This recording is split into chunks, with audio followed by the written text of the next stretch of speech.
스티브는요 1975년 뉴욕에서 태어났어요. 학창 시절에 스티브는 좀 아웃사이더였어요. 학교에서 애들끼리 모여서 놀 때도 그냥 혼자 있는 걸 좋아했고 또 남하고 이렇게 막 말하고 이러는 걸 좋아하지 않았대요. 그러니까 좀 짓궂은 학교 아이들이 이제 스티븐을 놀리는 친구들도 있었고 이제 그럴수록 스티브는 점점 더 이제 위축이 되어 갔어요. 근데 이랬던 스티븐이 좀 뭔가 어깨 딱 펴고 날개 펴고 자신감 넘치는 사람이 될 수 있게 해준 공간이 하나 있었는데요. 그것은 바로 인터넷 월드. 인터넷 세상이었습니다. 1995년에 스티븐이 이제 20살일 때 지금처럼 막 뭐 인스타그램, 틴더 이런 것까지는 아니더라도 왜 한국에서도 천리안 유니텔 이런 거 있었잖아요. 삐삐삐 잘했어 라이커스 막 이럴 때 전화선 뽑아서 쓰는 그런 데서 이제 채팅도 하고 할 수 있었거든요. 당연히 미국에도 이제 그런 게 있었어요. 이제 20살이 된 스티브는 채팅방을 막 여기저기 돌아다니다가 텍사스 샌안토니오에 사는 앨리사라는 여자랑 이제 채팅을 주고받게 돼요. 근데 문제는 뭐냐면 그 앨리사라는 여자가 당시 15살이었어요. 성인과 미자잖아요. 당연히 스티븐도 앨리사가 15살밖에 되지 않았다는 걸 알고 있었는데 맨날 채팅창으로 뭐 오늘은 뭐 했어? 지금 뭐 해? 이러고 놀더니 이제 결국에는 서로 사랑한다고 말하는 사이까지 돼요. 스티븐은 뭐? 앨리사 너도 날 사랑한다고? 당장 내가 지금 널 보러 갈게. 이러면서 운전해가지고 자기가 살던 뉴욕에서 앨리사가 사는 텍사스까지 잠시도 쉬지 않고 차로 그냥 무작정 막 달려갑니다. 15살 앨리사를 만나러. 최소 몇 시간 걸리냐? 27시간 걸려요. 안 쉬고 가면. 스티브는요 앨리사를 만날 생각에 막 흥분이 돼가지고 피곤한 것도 몰랐어요. 이렇게 둘이 드디어 현실 세계에서 만나게 되고 막 불꽃이 튀었대요. 실제로 만나니까 더 좋았어. 그리고 그 앨리사는 이 스티븐이랑 같이 뉴욕에서 살겠다고 집까지 나와. 가출까지 해요. 여러분 15살밖에 안 된 애가 자기 만나겠다고 집까지 나오는 걸 그냥 둔다? 이게 사랑입니까? 근데 10대 앨리사는 그게 찐사랑이라고 믿었겠죠. 우리는 이런 걸 뭐라고 해요? 그루밍이라고 하죠. 왜 알죠? 10대 때는 특히 막 내가 되게 다른 애들보다 어른스럽다고 생각할 수 있고 10대가 아닌 뭐 연상을 뭐 선호할 수도 있고 그럴 수 있잖아요. 실제로 집을 나와요. 그렇게 집을 나와서 16살이 되고 임신까지 하게 됩니다. 이제 앨리사의 부모님도 딸이 임신까지 하니까 둘의 사이를 인정할 수밖에 없었어요. 그래서 그래 이제 너네 둘이 알아서 살아라 이렇게 합니다. 그리고 1998년 앨리사는 건강하고 예쁜 딸 드니스를 출산해요. 성인이 미자랑 채팅해가지고 만나서 집까지 나오게 하고 시작 구렸지만 그쵸? 임신했고 출산까지 했고 이쁜 딸도 낳았고 그렇게 둘이 행복하게 잘 살았대요. 하면 좋겠는데 자 이야기는 여기서부터 시작입니다. 시간이 지날수록 이 채팅방에서 알게 된 남자 스티브는 점점 본성을 드러내는데요. 처음에 연애 초반에는 세상 스윗한 것 같은 남자였어요. 근데 점점 시간이 지날수록 하루에도 기분이 지 혼자서 왔다리 갔다리 막 업앤다운 막 난리가 나는 거예요. 그리고 지가 좀 약간 안 좋은 무드다. 그러면은 거울을 부수고 벽을 쳐서 막 구멍을 내고 맨날 온라인으로 총 같은 거 이런 거 보고 있고 나 이거 살 거라고 이거 수집한다고 이거 쏘면은 뭐 이렇게 된다 저렇게 된다 막 이런 얘기하고 막 그러는 거야. 그것뿐만이 아니라 한 곳에서 진득한 일을 하는 법도 없었어요. 이제 애기까지도 있는데 어디 잠깐 다니다가 잘리고 여기 잠깐 다니다가 여기서 일하기 싫다 그러고 또 저기 다니다가 또 잘리고. 앨리사는 여러분 아직 20살도 안 됐거든요. 그런데 이제 가사에 갓 태어난 애기 유가 밖에서 일까지 다 감당해야 됐어요. 더 큰 문제는 스티븐의 이런 공격적인 성향이 애기한테까지 이제 막 태어나서 걷지도 못해 몇 달밖에 안 된 이 애기한테까지 뻗어나가는 거예요. 울면 왜 우냐고 막 욕하고 애니까 울지. 근데 막 그만 울라고 막 흔들고 꼬집기까지 하고 쿨러를 뭐라고 하지? 아이스박스? 애가 막 우니까 거기다가 넣어놔. 그리고 닫아놨다가 산소가 다 이제 없어질 때쯤 되면 꺼내주는 거예요. 애를. 일어나지도 못하는 애를. 당장 애랑 같이 집에서 나와야 될 것 같은데 10대 앨리사는 스티븐 이 남자를 떠날 수가 없었어요. 항상 스티븐이 너무 무서웠대요. 앨리사는. 그리고 실제로 스티븐이 너 도망가기만 해보라고. 내가 너 지구 끝까지 쫓아가서 너 죽여버릴 거다. 근데 애한테까지 남편이 이러니까 정말 이러다가는 어느 날 무슨 사단 나겠다. 애한테 이런 인간을 아빠로 두고 자라게 난 할 수가 없겠다라고 생각을 해서 8개월 된 아기 드니스를 다른 집으로 입양 보내기로 결정을 합니다. 드니스를 입양한 부부는요, 뉴욕주의 이제 도버라는 작은 마을에 살고 있는 앤토니와 켈리였어요. 이 양아버지가 될 앤토니는 교도소에서 20년 넘게 경찰로 근무하고 있는 굉장히 성실하고 책임감 있는 사람이었어요. 화난다고 벽 부수고 이런 사람은 아니야. 이 집에는 이미 친딸이 있었지만 둘째 동생은 화목한 가정이 필요한 그런 아이를 입양하고 싶다. 그래서 드니스를 입양을 하는 거예요. 그리고 이 드니스에게 KT라는 새로운 이름도 지어주고요. 하도 많이 먹어서 팩맨이라는 별명까지 지어줘요. KT는 동물을 너무너무 사랑하는 따뜻한 아이가 되었는데요. 특히 동물 중에서도 고양이를 되게 좋아해서 동네에 있는 길고양이들 챙겨주는 걸 굉장히 좋아했고 또 채식주의자였어요. 특히 또 그림 그리는 걸 되게 좋아해서 KT가 도버고등학교에 다녔거든요. 이 학교에서 또 만화 잘 그리는 걸로 KT가 굉장히 유명했대요. 친구들도 많았고 치어리더도 했고 드럼도 잘 쳤고요. 자, 2016년 KT는 고등학교를 이제 졸업하고 디지털 마케팅 쪽으로 대학 진학을 앞두고 있었는데요. KT가 대학에 가기 전에 꼭 하고 싶었던 게 하나 있었어요. 설마 친부모님 찾기? 맞아요. KT는 본인이 입양되었다는 사실을 알고 있었어요. 많은 입양 아들이 그렇듯이 KT도 내 친부모님은 어떤 사람들일까? 왜 날 입양 보내게 된 걸까? 하고 늘 궁금했거든요. 자, 그럼 KT의 친부모인 스티븐과 앨리사는 어떻게 지내고 있을까? 설마 앨리사는 15살에 만난 그 개차반과 아직도 같이 살고 있을까요? 둘은 여전히 같이 살면서 둘째도 갖고 셋째도 갖고 살고 있었어요. 다 딸이었어요. KT의 양부모님은 KT가 나 이제 친부모님 찾고 싶다. 그러니까 막을 수가 없잖아요. 그러니까 그래 알겠다. 네 친부모님 이름은 이거야. 하고 2016년도 뭐죠? 한창 페이스북이 핫하던 때였어요. 너도 나도 다 페이북 하던 때였잖아요. 친부모님 이름을 이제 검색해가지고 페이스북으로 찾아서 메시지를 보내요. 안녕하세요. 혹시 몇 년도에 아이를 입양 보낸 적이 있나요? 저는 어디 사는 누구인데 제 친부모님을 찾고 있어요. 그리고 실제로 얼마 지나지 않아서 답장이 옵니다. 혹시 너 드니스니? 자, 다시 한번 이때 KT의 나이가 18살이었어요. 대학 입학을 앞둔. 그 친부모님이랑 채팅을 엄청 많이 해요. 내가 그동안 생각해왔던 것보다 우리 친부모님 엄청 쿨한 것 같은데? 싶은 거예요. 그리고 2016년 8월 드디어 KT가 친부모님을 만나러 실제로 찾아가요. 그 집에서 며칠을 지내고 오더니 갑자기 다시 뉴욕 도버로 돌아와서 양부모님한테 엄마 아빠 나 대학 그냥 안 갈래요. 그리고 저 친부모님 집에 들어가서 살래요. 라는 거예요. 갑자기? 대학은 왜 안 가는 거야? 거리 때문에 그런가? 솔직히 내가 양부모님이었잖아? 저 같으면 마음이 찢어질 것 같아요. 억장 와르르, 그쵸? KT 양부모님도 걱정이 되기는 했지만 그래 이제 KT도 성인이고 친부모님한테 다시 가고 싶다니까 약간 모르겠어요. 내가 침범할 수 없는 그런 범위라고 생각했나? 그래서 그런지 너 하고 싶은 대로 하렴 한 거야. 아니 그럼 왜 KT는 얘네 이 부모님을 이렇게 좋아하게 됐냐? 둘이 이제 사이도 좋냐? 스티븐도 새 사람이 됐냐? 그렇지 않았어요. 옛날이랑 마찬가지야. 지금도 직업을 여기저기 전전하고 다녔고요. 옛날이랑 똑같이 애들 앞에서 두 딸, 둘째, 셋째 있었다고 했잖아.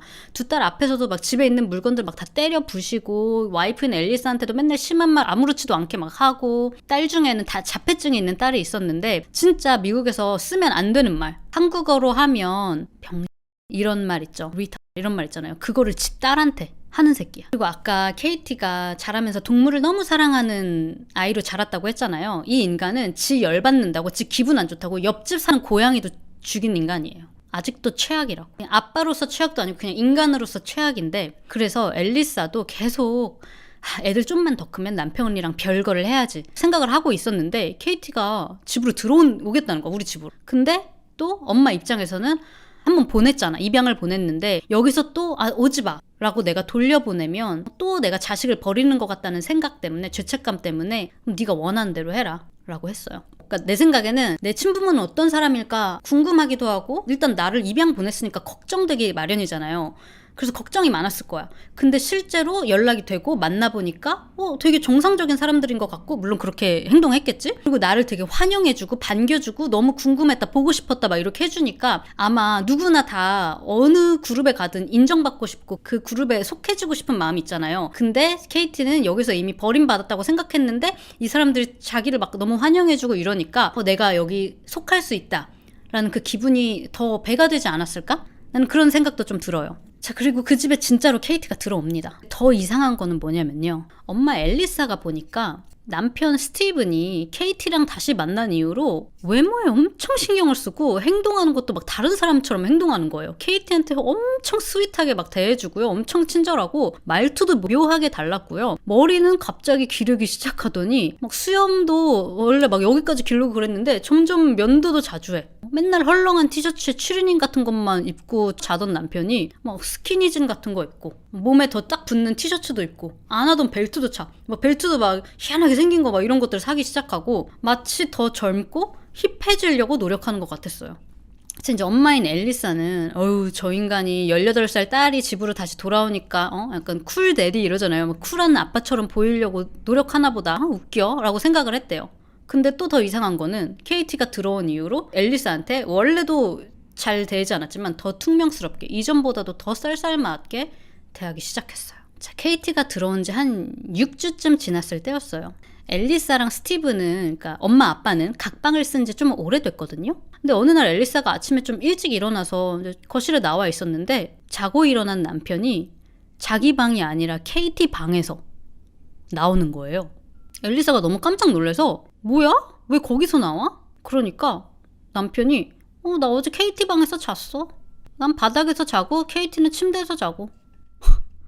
엘리사가 당연히 미친 거 아니냐고, 왜 다 큰 딸 방에 들어가서 네가 거길 들어가서 왜 자냐고. 그러니까 오히려 남편이 더 화를 내면서 It's none of your business 시전을 하는 거야. 야, 네 일이나 신경 써. 네 알바야? 이러는 거지.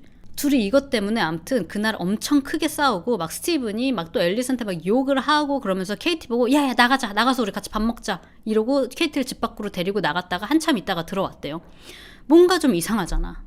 아기 때 그랬으면서, 그쵸? 그러니까 엘리사가 KT를 앉혀놓고 남편 몰래 이제 얘기를 하는 거예요. KT야, 내가 노파심에 하는 얘기인데 사실 스티브는 되게 위험한 사람이다. 사실 우리가 너를 진짜 입양 보내야 했던 이유는 경제적인 상황뿐만이 아니라 이런 이유가 있었다 하면서 KT가 아기 때 스티븐이 어떻게 대했는지 이런 이야기를 다 한 거야. 예나 지금이나 위험한 사람이니까. 그리고 우리도 이제 곧 헤어질 거라고 그렇게 얘기를 해줬어요. 엄마는 이제 이 얘기를 들으면 KT가 상처나 충격을 받지 않을까 걱정을 되게 했는데 이 얘기를 다 듣고 KT는 타격이 0이야.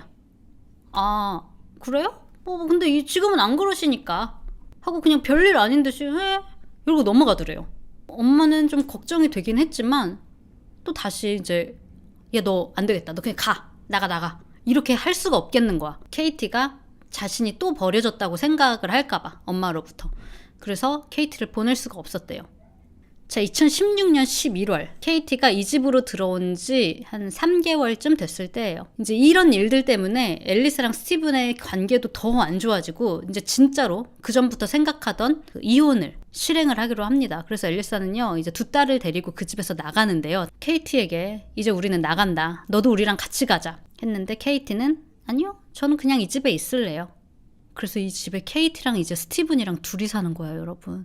자, 그리고 이제 엘리사의 엄마도 딸 둘의 양육권을 쉐어를 하기로 했기 때문에 이것도 나는 왜 쉐어를 해? 근데 또 한편으로는 또 애들도 다 데리고 가고 못 보게 한다 그러면은 스티븐이 또라이니까 무슨 짓을 할지 모르니까 아마 또 그랬을 수도 있을 것 같아요.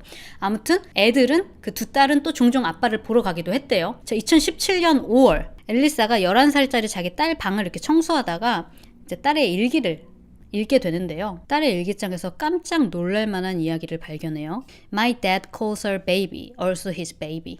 아빠가 KT 언니의 아기는 자기의 아기라고도 했다. Did he make her pregnant? 아빠가 언니를 임신하게 한 걸까? 그날 둘이 많이 취했을 때 무슨 일이 생긴 걸까? 아빠는 사탄이다. 그리고 여기 이렇게 됐어. My dad even says she's my stepmom. 거기다 이제 나보고 언니를 새엄마라고 부르라고 한다. What the F. 이제 나는 언니를 언니라고 부르게도 못한다. 이걸 본 친엄마잖아요, 엘리사가. 엄마가 어땠겠어요? 완전 돌죠, 미치죠. 그걸 본 순간 손발이 막 떨리고 너무 충격을 받았대요. 그래서 바로 전 남편한테 이제 전화해서 이게 지금 무슨 소리냐 따졌더니 남편이 하는 말 완전 천연덕스럽게 우리 서로 사랑하는 사이인 거 몰랐어? 이미 아는 줄 알았는데? 이럴 때 하는 말 이게 진짜 실화냐? 진짜 미쳤죠. 근데 점점 더 너무 이상해. 자, 엘리사는 너무 황당한 거야. 도대체 무슨 말을 해야 될지 모르겠어. 그리고 막 욕을 했대요. 너는 진짜 미친놈이다. 케이티 우리 딸이라고. 네 친딸이라고. 네가 지금 제정신이냐. 인간이 어떻게 이럴 수가 있냐. 막 이러고 말이 안 통해. 전화를 끊고 경찰에 신고를 해요. 지금 내 친딸이 친아빠로부터 내 전남편 애 아빠로부터 그루밍을 당하고 있다. 그리고 그 남자 진짜 위험한 사람이다. 나도 도망 나왔다. 내 딸이 조종당하고 있는 거라고. 도움이 필요하다고 도와달라고 전화를 해요. 근데 아무도 체포당하는 사람이 없습니다. 경찰이 아무 일도 안 했어요. 그냥 그렇게 그냥 넘어갔어. 2017년 7월 스티븐이랑 KT는요 결혼을 합니다. 스티븐 옆에 있는 사람은 스티븐 엄마, 그러니까 KT 할머니죠. 그리고 KT 옆에 있는 두 사람은 KT를 입양했던 양부모예요. 아니, 이렇게 아무렇지 않다고? 웃을 수 있다고? 난 이 양 부모님도 자기들 페이스북에 이게 뭘 자랑이라고 이 결혼식 사진도 올렸다고요. KT는 이 사진을 이렇게 썼어요. Nothing fancy, just love. 화려하진 않아요. 그저 사랑일 뿐. KT 배 보여요? 배 불룩 나온 거? 임신했어. 이거 1817년도에 있었던 일이 아니라 2017년도에 있었던 일이에요. 몇 년 안 된 이야기야. 아니 어떻게 법적으로 친딸과 아빠가 결혼을 할 수가 있습니까? 설마 미국에는 이게 가능한 주가 있나? 하실 수 있죠. 당연히 전 주에서 불법입니다. 이거 자기네들이 살던 주가 아니라 완전 다른 주에서 결혼할 수 있거든요. 그래서 실제로 다른 주 사는데 뉴욕에 와서 뉴욕 시청에서 뭐 이제 결혼식을 하고 뭐 라스베가스에서 결혼하고 이런 거 있잖아. 그것처럼 다른 주에 가서 제3의 주에 가가지고 혼인신고를 해요. 근데 혼인신고서에는 서로 관련 없는 사람으로 꾸민 거예요. 스티브는 자기 그 성 쓰고 그 KT는 자기 양부모님을 성을 써가지고 관계없는 사람인 것처럼. 양부모님은 뭐 KT가 결정한 일이고 KT가 진심으로 사랑한다니까. 사랑한다는데 우리가 뭘 할 수 있겠어요. 그저 지지해주는 수밖에. 왜 뭘 할 수 없어? 어디 방에 가둬놓고 머리 삭발은 뭐 시켜도 뭐 경찰에 신고는 할 수 있지 않나? 전 부인의 신고가 묻히기는 했지만 또 한 번 신고는 할 수 있었잖아. 입양 가정 안에서는 뭐 어떻게 잘하는지 나는 모르겠지만 나는 이거 자체를 인정할 수 있다는 것 자체로 과연 어떻게 자랐는지조차도 나는 솔직히 의문이야. 뭐 알려진 건 없지만. 둘은 곧 건강한 남자아이를 출산하고요. 또 다른 주로 이사를 가서 노스캐롤라이나의 작은 외곽 마을로 가서 삽니다. 스티브는 와이프, 딸한테 꽤 잘했대요. 널 너무 사랑한다고. 그 전에 뭐 만났던 여자랑은 완전히 다르다고. 마치 나 사랑에 처음 빠져보는 것 같다고 막 그랬대요. 이 노스캐롤라이나의 이웃 사람들은 이사 온 귀여운 신혼부부인 줄 막 이렇게 알았을 거 아니야. 어머 결혼하면 닮는다더니 두 분 진짜 닮았네요. 이랬을라나? 그렇지만 이것도 그렇게 오래 가지는 못했어요. 이 둘 사이가 결국에 발각이 돼가지고 경찰에 체포가 됩니다. 아기가 이제 막 태어난 지 몇 달 되지도 않은 때였어요. 이제 스티븐의 변호사 릭 프라이드맨이 변호를 스티븐은 그 어떤 혐의도 없다. 스티븐이 케이티랑 강제로 사귀자고 한 것도 아니고 결혼하자고 뭐 협박을 한 것도 아니지 않냐. 이게 강제로 한 결혼입니까? 둘이 사랑해서 결혼한 거 아니냐. 그리고 와이프랑 이혼할 마당에 처한 힘든 시기를 겪고 있는 40살 남자의 집 앞에 18살짜리 여자애가 먼저 찾아온 거 아니냐. 진짜 이렇게 말했어. 그러면서 당연히 생물학적으로 연결되어 있는 서로이니까 서로 끌리는 게 분명히 있었을 거고 생부라고 해도 둘은 어릴 때 막 깐난쟁이 이후로는 만난 적도 없다. 찐 사랑이었기 때문에 이 사랑하는 마음이 더 커서 이 둘에게 촌수 따위는 관계가 없었던 것이다. 라고. 와 진짜 모든 등장인물들이 다 너무 막장인 것 같아. 어이가 없어서 이게 진짜 나도 내가 얘기하고 있지만 이게 진짜 실제로 일어난 일이 맞나? 자, 2018년 1월 말 둘 다 이제 보석금으로 풀려나게 돼요. 풀려나는 조건으로 법원은 이제 서로 다시 연락하지 말도록 명령을 발부를 합니다. 그리고 애기 있죠, 아들 있잖아. 이 아들의 양육권은 스티븐의 엄마, 그러니까 KT의 시어머니이자 할머니가 양육권을 갖게 됩니다. 자, KT는 이제 구치소에 있다가 나왔어요. 이제 KT는 이제 20살이에요. 이제 스티븐이랑 연락 못하죠. 더 이상 뭐 어디 갈 데가 없죠. 같이 살던 신혼집에 다시 들어갈 수도 없죠. 그러니까 KT는 다시 양부모님이 있는 뉴욕 집으로 돌아가요. 그리고 스티븐은 둘이 살던 노스캐롤라이나 집에 이제 혼자 있게 됐어요. KT가 저 멀리 뉴욕에 있다는 것 자체만으로도 스티븐은 마음에 들질 않았어요. 헤어지고 하루가 지나고 일주일이 지나고 한 달이 지나도 스티븐의 마음속에는 자기의 친딸인 KT 생각뿐이었대요. 자, 반면에 자기가 자라왔던 동네로 다시 돌아온 KT는 뭐 학교 다닐 때 알던 친구들도 다시 만나고 다시 이제 또래의 친구들이랑 어울리면서 이제서야 뭔가 잘못됐다, 이게 아니다라는 걸 이제서야 서서히 좀 깨달았나 봐요. 석방이 된 지 3달이 조금 안 된 2018년 4월에 다시는 연락하지 말라고 했던 법원의 명령에도 불구하고 KT는 스티븐에게 다시 전화해서 우리 이제 진짜 헤어지자,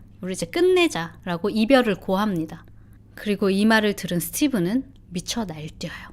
KT가 이별을 고한 지 일주일 후 스티븐은 자기네 엄마 집에 가가지고 아들을 데리고 집으로 데리고 와요. 아무튼 그리고 엄마한테는 KT가 나랑 헤어지자고 했다. 나 애기 데리고 뉴욕 가가지고 다시 KT 붙잡아가지고 집으로 데려올 거다. 그랬대요. 자, 그리고 다음날 렌트를 해놓은 미니밴 한 대와 그리고 술 몇 병과 함께 노스캐롤라이나에서 1000km가 넘게 떨어져 있는 업셋 뉴욕으로 KT 양부모님과 사는 그 동네로 운전해서 갑니다. 기억나세요? 1995년도에 20살의 스티브, 텍사스에 살던 15살 엘리사를 만나러 쉬지 않고 운전해 갔던 것처럼 이날도 10시간을 쉬지 않고 업셋 뉴욕으로 밟고 밟아서 달려갔어요. 하지만 이번에 가슴속에는 설레임 대신 분노로 가득했겠죠.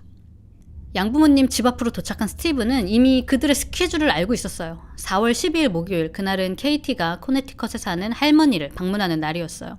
집 앞에 스티븐이 미니반 안에서 계속 지켜보고 있다는 걸 전혀 모르는 이 KT와 양아버지가 집에서 나와서 코네티컷으로 가려고 차에 탑니다. 스티븐이 바로 뒤따라 붙어요. 그렇게 도로를 주행하다가 빨간불이 돼서 KT가 탄 그 차가 멈춰 섰을 때 스티븐은 자신의 차를 그 차 바로 옆에 바짝 대고 내려가지고 운전석 쪽으로 가서 여러 번 총을 마구 발사해요. 그리고 곧 노스캐롤라이나 경찰서에 흐느끼는 여성이 전화를 걸어요. Okay, you said that he told you he killed his baby? Okay, ma'am, listen to me. Tell me exactly what happened. His wife broke up with him. She's in New York, and he told me he said he's on his way. He's going to bring the baby to her, and then he was coming back. And he just Okay. he said he killed his wife, he killed her father, and I can't even believe this is happening. He left the baby dead when he left. Did he say how he did it? I didn't ask him. I didn't want to know. Oh my God. He's such a wonderful little boy. Okay. 그렇게 스티브는 자신의 손으로 20살에 자신의 딸이자 자기 아들의 엄마 KT를 살해했어요. 그리고 운전석에 있었던 양아버지 안토니 역시 총에 맞아 그 자리에서 사망합니다. 전날 엄마 집에서 아이를 데리고 온 스티브는요, 엄마한테 뉴욕 가서 와이프 데려오겠다고 했잖아. 그렇지만 집에 도착하자마자 그 작은 아이를 질식시킨 다음에 그냥 옷장에 넣어놔요. 그리고 다음날 해가 뜨자마자 현관문 잠그고 집 키는 대문 앞 매트리스 아래 깔아놓고 그냥 뉴욕으로 출발한 거예요. 그러니까 애초부터 KT도 죽이러 간 거야. 애초부터 애기 데리고 와서 막 호소하고 다시 데리러 올 생각도 없었어. 그리고 엄마한테 전화해서 엄마, 나 지금 KT랑 그 양아버지 안토니 있지? 좀 죽였는데 애도 우리 집 옷장에 있거든요. 집키 대문 앞 매트리스에 있으니까 엄마가 좀 찾아가서 수습 좀 해주세요. 근데 나는 이 부분도 진짜 너무 위선적이라고 생각한 게 계속 꽤 길거든요. 그러니까 계속 똑같은 이야기를 하세요. 나는 오늘 전화해서 his wife라고 해요. 계속 KT, 자기 손녀잖아. 자기 와이프를 죽였대요, 내 아들이. 자기 와이프와의 아이도 죽였대요. 그 양아버지잖아요. 양아버지란 말은 절대 안 써. 와이프와 그녀의 아버지도 죽였대요. 그러면서 나한테 이런 전화를 했다. 나는 도저히 그 집에 못 가겠다. 제발 가서 아이가 괜찮은지 확인 좀 해달라고 전화를 한 거예요. 뉴욕에서 이제 경찰이 바로 스티븐을 추적했지만 얼마 지나지 않아서 스티븐도 사망한 채로 그 본인이 렌트했던 미니밴 안에서 발견이 돼요. KT와 안토니를 살해하고 30분도 채 되지 않았을 때 스스로 끄는 것으로 밝혀졌습니다.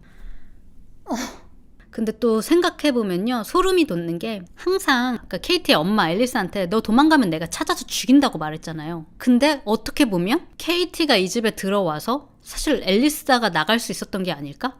그리고 그렇게 앨리스한테 너 도망가면 너 내가 끝까지 쫓아가서 너 죽일 거라고 그렇게 협박을 해왔는데 KT랑 결혼하면서 앨리스는 찾아가지도 않았죠. 완전 관심 받게 되어버렸어. 그리고 그 자리를 KT가 대신하게 됐지. 친딸인 KT가. 그리고 KT가 도망갔을 때 정말 앨리스한테 말하던 대로 쫓아가서 살인을 저지른 거잖아요. 이분이 이제 친엄마인 앨리사입니다. 실제로 앨리사가 이혼해서 나와 살면서 항상 도망만 가봐라. 내가 나가서 너 지구 끝까지 내가 너 쫓아간다. 그런 이야기를 들으면서 살았기 때문에 이혼하고 나와서도 혹시 그냥 누가 옆에서 살짝 가까이 스치기만 해도 항상 이렇게 헉 했대요. 혹시 스티븐이 자기를 찾아온 걸까? 해서 벤치에 앉아있다가도 옆 벤치에 누가 털썩 앉기만 해도 하고 했다는 거야. 혹시 스티븐일까봐. 워낙 또라이였으니까. 그러면서 앨리사가 말하기를 본인의 딸 그리고 아버지 이 둘의 아이가 죽은 건 정말 끔찍하고 슬프지만 한편으로는 이제 더 이상 두려움에 떨면서 살지 않아도 돼서 마음 한편에는 사실 안도감도 느껴진다고 이야기를 했어요. 저도 이 얘기를 들으면서 알게 됐는데 실제로 이런 게 있대요. 여러분 이런 얘기 들어보셨어요? Genetic Sexual Attraction이라고 한국어로 번역하면 유전적 성적 이끌림? 엥? 이게 뭐냐면 에? 증오하는데요. 우웩우웩 이러잖아요. 자, 들어보세요. 어릴 때 함께 시간을 보내지 않고 전혀 접촉이 없이 살다가 성인이 돼서 만났을 때 혈연 관계에서 끌림이 발생할 수 있다는 거예요. 오히려 반대 아니에요? 그러시는데 드물지만 그래서 실제로 성인이 된 후 다시 만난 가족이나 친척들 중에서 이런 사례들이 종종 있대요. 2016년에 미국 버지니아에서 43세 패트리샤가 나중에 성인이 돼서 만난 딸이랑 엄마인데 딸이랑 결혼을 하려다가 체포된 일이 있었고요.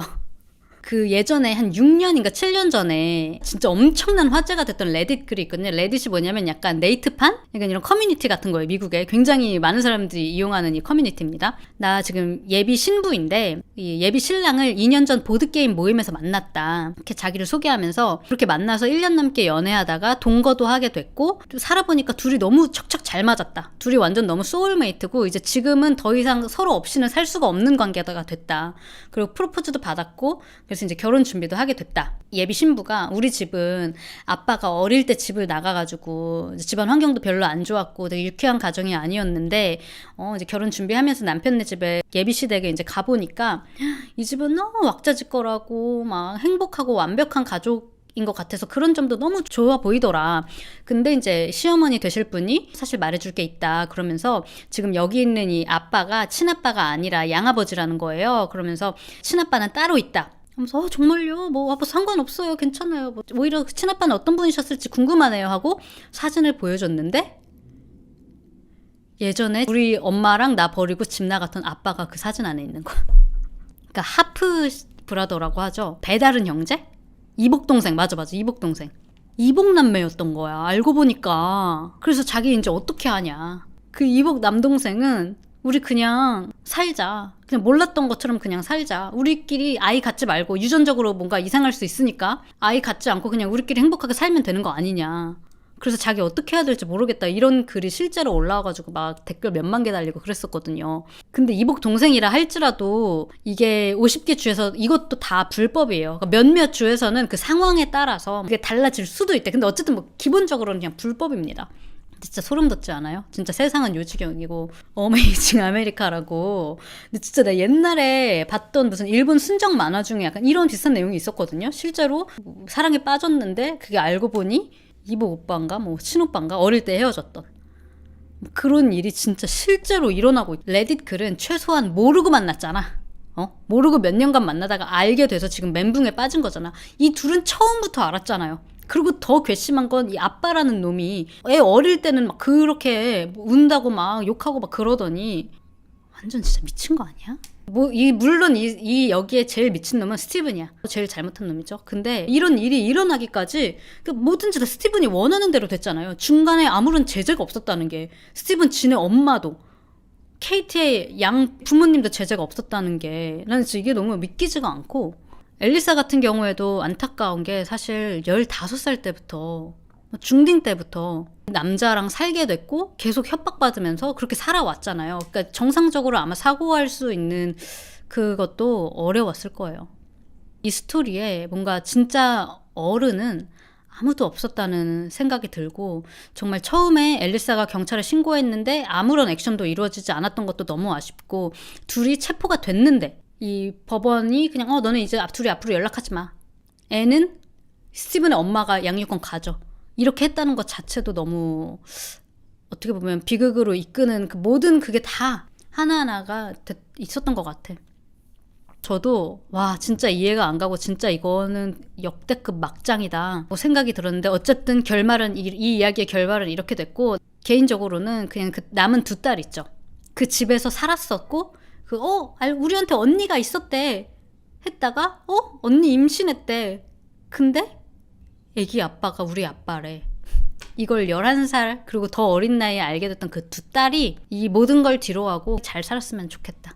엄마가 발견했다는 그 일기장 있잖아요. 난 되게 좀 슬펐던 게 뭐냐면요. 이 일기장이 전개가 막 이렇게 되는 거야. 11살 딸이 적은 거예요. 케이티는 우리 언니다. 우리 언니 너무 좋다. 한 번은 언니가 이렇게 계단에서 내려와서 보니 이 11살짜리 여자 이름이 샘이었나 봐요. 샘하고 내 이름을 불렀는데 그게 너무 좋았다는 거야. Oh my god, you said my name. 내 이름을 불렀어. 그러면서 이게 막 너무 흥분되고 언니가 생겨서 너무 좋았던 거야. 이 아이는. 근데 나중에 이제 지나고 보니까 근데 언니가 임신했다. 아빠는 그 애기가 자기 애기라고도 한다. 더 이상 나보고 언니라고도 부르지 말고 엄마라고 부르라고 한다, 언니한테. 이게 지금 말이 되냐? 아빠는 사탄이야. 이렇게 돼서 아빠는 지옥에 갈 거고, 근데 지옥에서, 이것도 진짜 너무 슬픈 게, 지옥에서 고통을 받는 게 아니라 사람들을 고통받게 하는 그런 역할을 할 거라고, 아빠는. 이 말이 나는 너무 슬펐어. 아빠는 악마고 언니는, KT 언니는 사람이니까 둘 사이에서 나오는 아이는 반 악마인 걸까? 막 이런 거를 11살짜리 애가 썼다고요. 어떻게 이 인간이 애들을 대했는지 알 수 있는 그런 문장들이라서 참 그랬는데, 아무튼 이 아이들이 잘 살았으면 좋겠다는 그런 생각이 드네요.